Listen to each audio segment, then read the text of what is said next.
That's the aircraft once, twice, 3 times. Great powered a triple avalanche loop.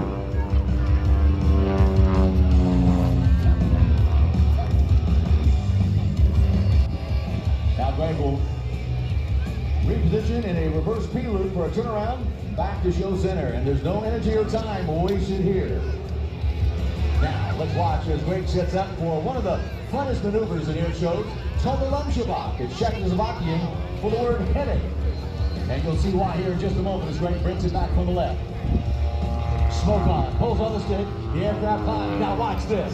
The aircraft is getting ready to just tumble out of control. Look at that. Oh my God. Wow.